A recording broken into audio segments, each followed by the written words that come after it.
الحمد لله نحمده ونستعينه ونستغفره ونؤمن به ونتوكل عليه ونعوذ بالله من شرور أنفسنا ومن سيئات أعمالنا من يهده الله فلا مضل له ومن يضلله فلا هادي له ونشهد أن لا إله إلا الله وحده لا شريك له ونشهد أن سيدنا وحبيبنا ومولانا محمدا عبده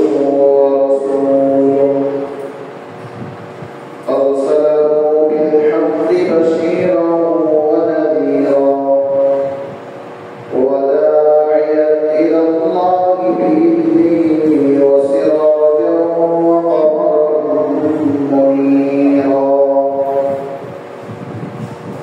أما بعد فأعوذ بالله من الشيطان الرجيم بسم الله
যেহেতু এটা হজের মাস, কুরবানির মাস, এই মাস জুড়ে ইব্রাহিম আলাইহিস সালাতু ওয়াস সালামের জীবনের বিভিন্ন দিক নিয়ে আলোচনা করা, শুধু জীবন নিয়ে আলোচনা করা নয়, এবং সেখান থেকে আমাদের শিক্ষা গ্রহণ করা, এটা আমাদের সকলের অভিজ্ঞতার একটা দায়িত্ব। ইব্রাহিম আলাইহিস সালাতু ওয়াস সালাম তিনি শুধুমাত্র একজন নবী, একজন নবীর মাঝে যত রকমের বৈশিষ্ট্য আর গুণাবলী থাকা সবকিছু সমাহার ঘটিয়েছেন আল্লাহ রাব্বুল আলামিন ইব্রাহিম আলাইহিস সালাতু ওয়াস সালামের কাছে।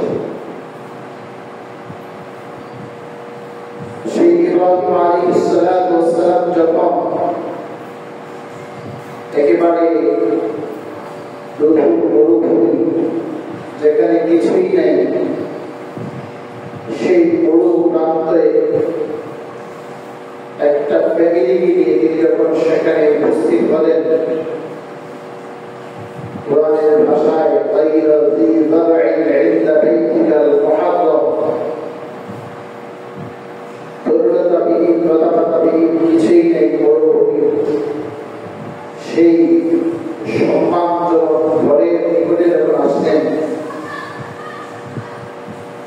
তখন ইব্রাহিম আলাইহিস সালাতু ওয়াস সালাম একটা দোয়া করেছেন আল্লাহর কাছে।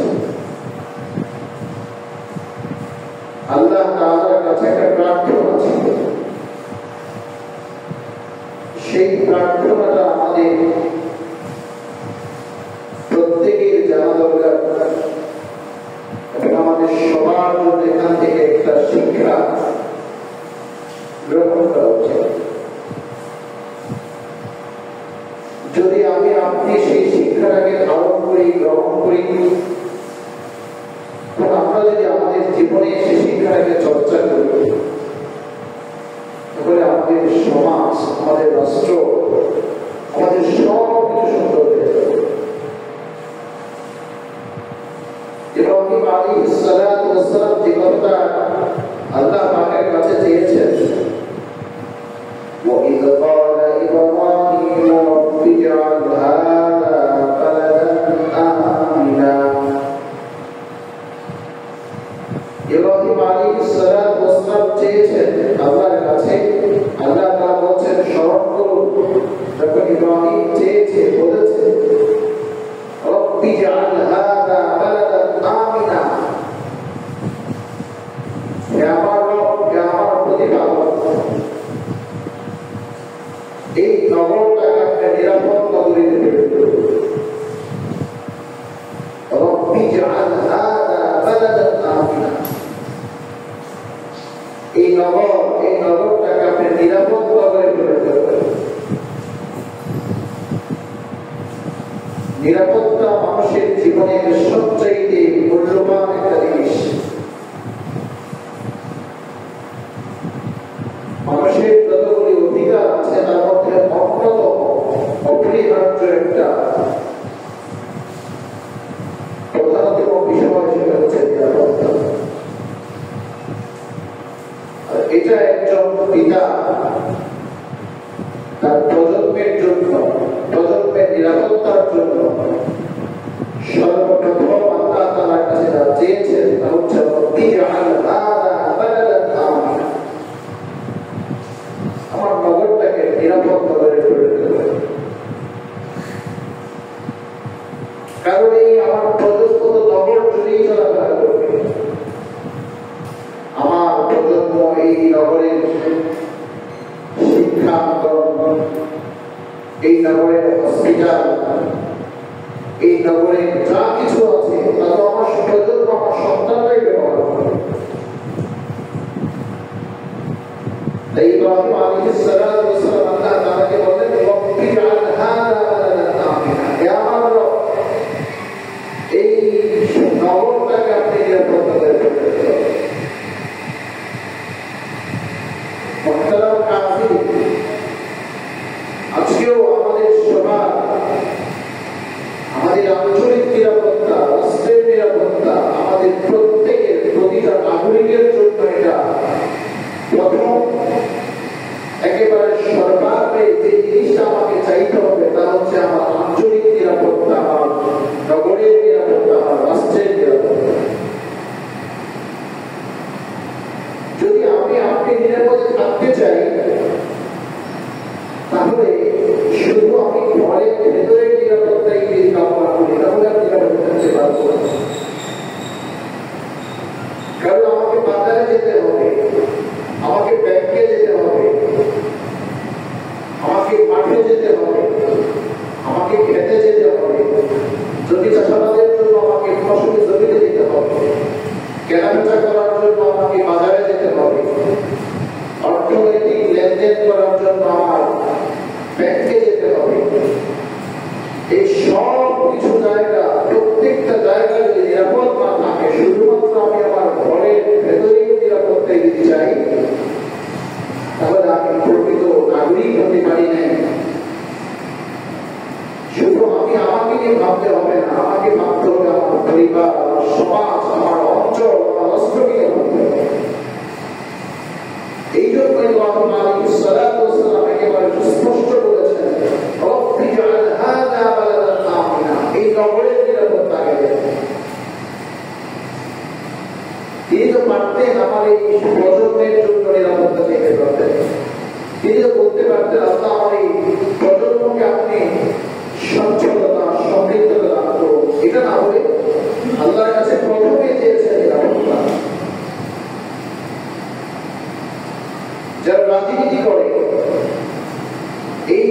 থেকে রাজনীতিবিদদেরকে অনেক কিছু শিক্ষা আছে।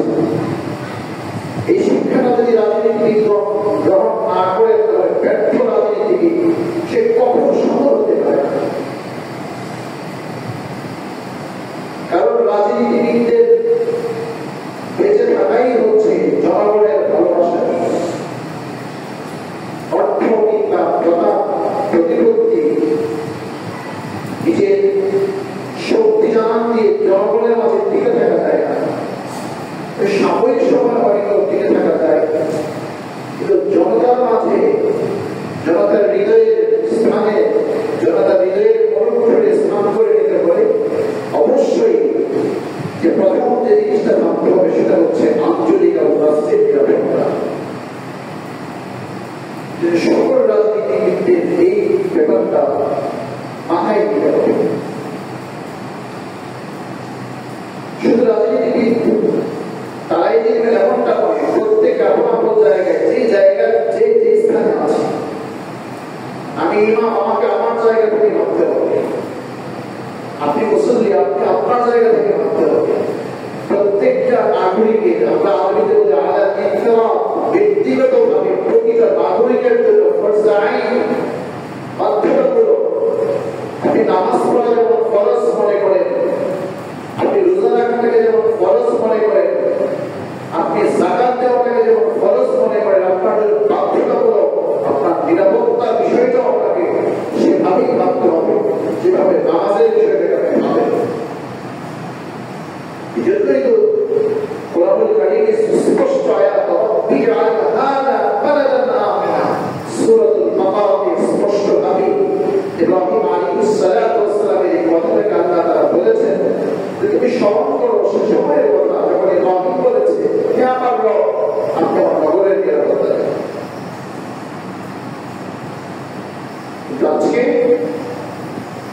আজকে আমি, আপনি, আমরা আমাদের অঞ্চল, আমাদের রাষ্ট্রের নিরাপত্তার জন্য ভাবি না। প্রত্যেকে ভাবছে শুধু ব্যক্তি জীবন, ব্যক্তি জীবনটাকে কিভাবে সাজাবে, নামের বুজুর্গ, আপনি জীবন কিভাবে সাজাবেন, আপনি কিভাবে সাজাবেন? দেয়াল সাজানো যায় রং দিয়ে, কাপড় সাজানো যায় কাপড়ের মধ্যে ডিজাইন করে। ব্যক্তি জীবন সাজাতে হলে, পারিবারিক জীবন সাজাতে হলে, সামাজিক জীবন সাজাতে হলে, রাষ্ট্রীয় জীবনকে সাজাতে হলে সরকারকে যেটা সর্বপ্রথম ভাবতে হবে তা হচ্ছে নিরাপত্তা। তা হচ্ছে নিরাপত্তা। এই বিষয়কে নিয়ে রাসূল করিম সাল্লাল্লাহু আলাইহি ওয়াসাল্লাম সাহাবায়ে কেরামকে ব্যক্তিগতভাবে বলেছিলেন, একেবারে সুস্পষ্টভাবে যত বিতর্ক ছিল, যত বিভেদ ছিল, সমস্ত বিভেদ আর বিতর্কের দরজাকে একটা ভাষণে তিনি সব বন্ধ করে দিয়েছেন। সেই বিদায়তের ভাষণে রাসূল করিম সাল্লাল্লাহু আলাইহি ওয়াসাল্লাম সবাইকে বলে দিয়েছেন, শোনো, আজকের এই দিনে শ্বেতাঙ্গবাদী আর কৃষ্ণাঙ্গবাদীদের মধ্যে যে বিভেদ, সেই বিভেদকে চিরতরে আমি বন্ধ করে দিলাম। সে বিভেদ করা যাবে না, আরবের করে অনারবের করে জুলুম করা যাবে না। তুমি মুসলমান বললে অন্য কোনো ধর্মের উপর আঘাত করা যাবে না। তোমার ইজ্জত আর সম্পদ যেমন নিরাপদ, ঠিক তেমনিভাবে এই অঞ্চলে রাষ্ট্রে যারা বসবাস করে তাদের সকল ধর্মের অনুসারী মানুষের জন্য যতক্ষণ পর্যন্ত ওই ব্যক্তি বা মুসলিম ধর্মের জন্য হুমকি স্বরূপ না হয়ে যায়, ততক্ষণ পর্যন্ত তার নিরাপত্তা নিশ্চিত করাও খরচ। আমরা ইসলামটাকে কিভাবে বুঝি? আমরা এমন একটা জাতি, আমরা না বুঝি ইসলাম, না বুঝি রাজনীতি, শুধু একটাই বুঝি, যেভাবে ইচ্ছা টাকা কামাও, খাও, এটা আর কিচ্ছু আমরা বুঝি না। তারা কাজের অর্থ আর ক্ষমতা মানুষকে সম্মান দেয় না। অর্থ আর মানুষকে ক্ষমতা, এই সব অর্থ আর ক্ষমতা মানুষকে সম্মান দেয় না। তাহলে ইতিহাস একটু তাকিয়ে দেখো, ক্ষমতায় যদি সম্মানজনক জিনিস হতো তাহলে আল্লাহ কেন বললেন, তিনি বললেন আমি যাকে চাই তাকে ক্ষমতার অবস্থানে বসাই। এখানে যদি ক্ষমতার সাথে সম্মান থাকতো তাহলে পৃথক করে কথা বলতেন না, হতো ইজ্জু মান তাশাউ ওয়া তুযিল্লু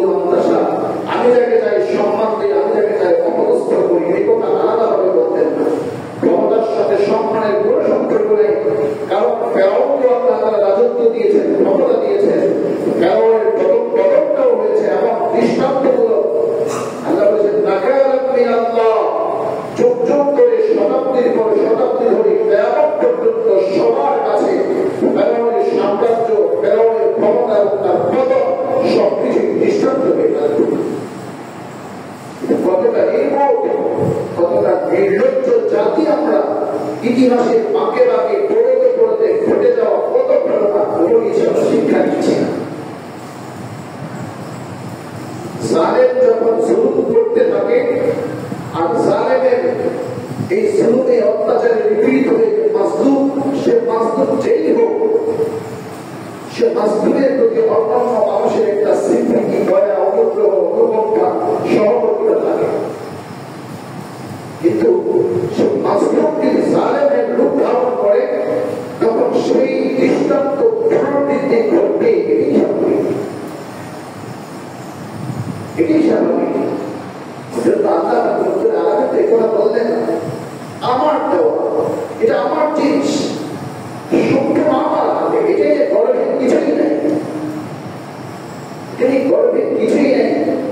আমিরুল মুমিনিন হযরত ওমর রাদিয়াল্লাহু তাআলা আনহু বলেন, পুরাই বিস্তৃত মাথা, মাথার চুলগুলো এলোমেলো হয়ে গেছে। জনৈক সাহাবী উরুটাকে সামনে অগ্রসর করে দিলেন, বললেন আমিরুল মুমিনিন এখানে মাথা রাখেন, একটু আরাম করেন। আমিরুল মুমিনিন সেই উরু থেকে মাথাটাকে সরিয়ে বললেন, আমি কিভাবে আরাম করে ঘুমাবো? আমার নিদ্রা তো আসে না। আমার এই রাজত্ব, এই সাম্রাজ্যের কথা ভেবে আল্লাহ যে এত বড় দায়িত্ব আমাকে দিয়েছেন, এই দায়িত্বের কারণে আমার ঘুম আসে না। আজকে বিশ্ব জুড়ে, গোটা বিশ্ব জুড়ে দেখো ক্ষমতার মস্তকে বসার জন্য মানুষগুলো পাগল। এই মানুষগুলো এক একজন এক এক শব্দ ব্যবহার করে চমৎকার কথা বলে মানুষের হৃদয়ে কেড়ে নেয়, আশার আলো দেখায়। সে আশার আলো তো আশার আলোর মানে অন্তরালে রয়েছে আঘাত। আল্লাহ না, এটা আমার দেওয়া জিনিস, এটা আমার দেওয়া জিনিস। আমার দেওয়া জিনিস দিয়ে কোনোদিন বারবার নাস্তিকতা প্রদর্শন করো না। তুমি সর্বাগ্রে নিরাপত্তার বিষয়টাকে খাবো। ইব্রাহিম আলাইহিস সালাম এই কথাটা আল্লাহ নিরাপত্তা গেলেন। এখন আমরা নিরাপত্তা বুঝবো কিভাবে? নিরাপত্তা চাইবো কিভাবে? কারণ নিরাপত্তা চাইতে হলে প্রথমত আপনার বন্ধুকে সেটা না দেখে আপনার চিন্তা হবে আপনার শত্রুকে। রাসূল কারীম সাল্লাল্লাহু আলাইহি ওয়াসাল্লাম দেখুন, তার কাজে এটা বোঝার বিষয়। এটা বোঝার বিষয়। আমরা অনেকে মনে করে হুজুর এইসব কথা কেন বলবে না, তারা হুজুর কোরআন আর হাদিস এমন একটা জিনিস, সব বিষয়তে আছে। আপনি এমন একটা দিক আপনি বলতে পারবেন না যে কোরআন আছে, সব আছে, সব কিছু এখানে বলা আছে। আমি অনেক জ্ঞান রাখি, আমার অনেক জ্ঞান নেই, আমি সামান্য একটা মানুষ, তবুও আমি যতটুকু পড়াশোনা করেছি আমার জায়গা থেকে আমি বলতে পারি। আপনি কোন বিষয়ে প্রশ্ন করবেন, আপনার সেই বিষয়ে উত্তর আলহামদুলিল্লাহ, আলহামদুলিল্লাহ আমার জানাশোনা থেকে দিতে পারবো। হয়তো খুব গভীরভাবে বোঝাতে পারবো না, অনেক আপনাকে হয়তো রেফারেন্স পেশ করতে পারবো না, কিন্তু যতটুকু আমার জানা সেখান থেকে উত্তর দিতে পারবো ইনশাআল্লাহ। এই কথা নিজেকে বড় মনে করে বলছি না, এটা এই জন্য বলছি এখানে সবকিছু আছে। আমিরুল মুমিনিন হযরত ওমর রাদিয়াল্লাহু তাআলা বলছেন, তার দায়িত্বের কারণে তিনি ঘুমাতে পারছেন না। সে আমিরুল মুমিনিন খুতবা দেওয়ার জন্য দাঁড়ালেন দিন করে। সরকারি কাপড় দেওয়া হয়েছে, বিতরণ করা হয়েছে কাপড়। একজন জনৈক সাহাবী দাঁড়িয়ে বললেন, আমিরুল মুমিনিন আপনি খুতবা দিচ্ছেন, খুতবা দেওয়ার আগে আপনি কথা উত্তর দেন, আপনার গায়ের যে জুব্বাটা, এই কাপড় তো এই নগরে সবাইকে দেওয়া হয়েছে, কিন্তু এতটুকু করে কাপড় দেওয়া হয়েছে যে একটা পরিপূর্ণ পোশাক জামা তৈরি হয় না। আপনি কিভাবে জুব্বাটা বানালেন? আপনি কিভাবে জুব্বাটা বানালেন? এখন যদি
প্রথম জুমায় বক্তব্য দিয়ে গেলেন, কোন বিচারক নাই, কেউ প্রতিবাদ করছে না। পরের জুমায় আসলেন, একই বক্তব্য, কোন প্রতিবাদ নেই। তৃতীয় জুমায় আসলেন, একই বক্তব্য। এবার একজন যুবক তারা বলছে, ইয়া আমিরুল মুমিনিন উরিদু আন আসআলাক, আমি আপনাকে প্রশ্ন করতে চাই, মিন আইনা ওয়াজাদতা হাযা আত-তারিক, এই পদ্ধতি আপনি কোথা থেকে পেয়েছেন? রাষ্ট্রীয় সম্পদ আপনার মতনে ব্যবহার করেন, এই পদ্ধতি কোথা থেকে পেয়েছেন? মিন আইনা ওয়াজাদতা হাযা, কি কোথা থেকে পেয়েছেন আপনি? এবার আমিরুল মুমিনিন আমির মুআবিয়া রাদিয়াল্লাহু তাআলা আনহু তিনি খুতবা শেষ করলেন, শেষ করে বলেন, ইয়া শাবাব, এই যুবক, তুমি আমার সাথে পরবর্তীতে দেখা করবে। নামাজ শেষ করে তিনি সবাইকে বললেন, আমি ইচ্ছাকৃতভাবে ইচ্ছা করে এই শব্দটা ব্যবহার করেছি, একবার দুবার তিনবার জুমাতে তিনবার ব্যবহার করেছি। আমি জানতে চেয়েছিলাম যে এই যারা মুসল্লি, আমার এই অঞ্চলের নাগরিক যারা আছে, তাদেরকে এই সাহস আছে কিনা যে একজন রাষ্ট্রনায়ক, একজন আমিরুল মুমিনিন তার সামনে তার চোখে চোখ রেখে প্রতিবাদ করার সক্ষমতা এই অঞ্চলের নাগরিকদের আছে কিনা, এটা যাচাইয়ের জন্য আমি ইচ্ছাকৃতভাবে এই শব্দগুলো উচ্চারণ করেছি। তিনি বললেন, না, বুঝতে পেরেছি, ঠিক আছে। আজকে একজন নাগরিক যদি, একজন আঞ্চলিক নাগরিক যদি, সাধারণ কর্মী যদি এই ওয়ার্ডের সভাপতির বিরুদ্ধে কথা বলে, তাকে বহিষ্কার, একদম নিচ থেকে উপর পর্যন্ত সবটুকু, যত বেশি প্রশংসা তত বেশি পদোন্নতি। এটি হচ্ছে পতন। এই পতনটা আমাদের কেন হলো? শুধু এই কারণে, ব্রিটিশরা তো, ইংরেজরা চলে গেছে, ইংরেজরা তো চলে গেছে, তারা সব রেখে গেছে, তাদের আদর্শ, তাদের সবকিছু রেখে গেছে, তাদের শব্দ আমরা ব্যবহার করি, তাদের রেখে যে আইন কানুন গুলো আছে, এগুলি আমরা এখন ব্যবহার করি। এটা নিরাপত্তা। আমি তো আমার শত্রুকে চিনি নাই, সেজন্য আমি নিরাপত্তা পাই নাই। শত্রুকে বন্ধু বানিয়ে নিয়েছে, বন্ধুকে শত্রু ভেবেছে, কিন্তু আপনার বন্ধুকে সেটা ভাবার কোনো প্রয়োজন নাই। বন্ধু আপনার, আপনি জানেন না আপনার বন্ধুকে, তবুও আপনার অজান্তে একজন বন্ধু আপনার আছেন, যিনি আপনার চোখের আড়াল হয়েও আপনাকে সমর্থন দেয়, আপনাকে নিরাপদে রাখার চেষ্টা করে। আপনাকে শত্রু চিনতে হবে, কে আপনার শত্রু। এই কথাটা ইব্রাহিম আলাইহিস সালাম এইভাবে বললেন, রব্বি জাআল হাযা বালাদান আমিনা। নিরাপত্তার বিপরীত শব্দ হচ্ছে অনিরাপত্তা। তিনি চেয়েছেন নিরাপত্তা। আর নিরাপত্তা দেখবেন, পুলিশ কিংবা যারা এই যে যারাকে পুলিশরা, তারা সবসময় একটা মানুষকে নেগেটিভ ভাবে দেখবে, সেটা দুর্ঘটনা ঘটাতে হবে। আপনাকে দেখে লোক সাধু তারা ভাববে, যতই চুপ বলার চুপ বলা হোক, তাদের চিন্তা এগুলো সেটাই একটা ক্রাইম করতে পারে, সেটা তারা খুব সচেতন থাকে। ঠিক দেখতে হবে, আমার যেহেতু নিরাপত্তার প্রয়োজন, সেজন্য আমাকে সর্বাগ্রে আমার শত্রু চিনতে হবে। এই কথাটা ইব্রাহিম আলাইহিস সালামকে আমি একটা আয়াত পড়ে দীর্ঘ এই এতটুকু সময় ধরে আলোচনা করছি এবং যেটা বোঝাতে যাচ্ছে সেটা হচ্ছে আপনার ব্যক্তি জীবনের নিরাপত্তা নয়, সামগ্রিকভাবে যদি আপনি রাষ্ট্রের নিরাপত্তাকে প্রাধান্য দেন, তাহলে সমাজ, পরিবার, ব্যক্তি সবাই আমরা ভালো থাকতে হবে। এজন্য আমার কথা, লিখনি, কাজ, কর্ম কোনো কিছুই যেন রাষ্ট্রের যেন নিরাপত্তাহীনতা, সার্বভৌমত্ব যেন ঝুঁকিপূর্ণ না হয়, সেদিকে আমাকে খেয়াল রাখতে হবে। এজন্য আল্লাহ রব্বুল আলামিন ইব্রাহিম আলাইহিস সালাতু ওয়াস সালামের কথাটাই সামনে নিয়ে আসলেন, রব্বি জাআল হাযা বালাদান আমিনা ওয়ারযুক আহলা। এই নিরাপত্তা আগে চেয়েছেন, তারপরে চেয়েছেন খাদ্যের সমৃদ্ধতা। ওয়ারযুক আহলাহু মিনাত তামারাত, আপনি শস্য, খাদ্য ইত্যাদি দিয়ে আপনি আমার এই নগরবাসীদেরকে আপনি নিরাপত্তা দান করুন এবং নগরবাসীকে সমৃদ্ধতা দান করুন। মুহতারাম নাযিরিন, আসুন না আমরা যে জায়গাতে আছি সর্বাগ্রে দেশের নিরাপত্তার কথা ভাবি। আপনি শত্রুকে চিহ্নিত করুন, শত্রুকে যদি আপনি অর্থের বিনিময়ে একটু জায়গা করে দেন, মনে রাখবেন এটি আপনার ধ্বংসের কারণ। আজকে শত্রুর সাথে সন্ধি করবে, এই শত্রু আপনাকে এমন সাহায্য করবে, আপনি যা নিয়েছেন তার চেয়ে 1000 কোটি গুণ বেশি আপনার কাছ থেকে আদায় করে জীবনকে প্রস্তুত করবে। শুধু আপনার একা হবে না, আপনার পরিবারে, অঞ্চলে, রাষ্ট্রের অস্থির হয়ে উঠবে গোটা পৃথিবী। আল্লাহ আমাদের সকলকে শান্তি নেওয়ার তৌফিক দান করুন। ইব্রাহিম আলাইহিস সালাতু ওয়াস সালামের শিক্ষাটাকে আমাদেরকে ধারণ করার তৌফিক দান করুন। মা আলাইনা ইল্লাল বালাগ ওয়া তারকা সুন্নাতাল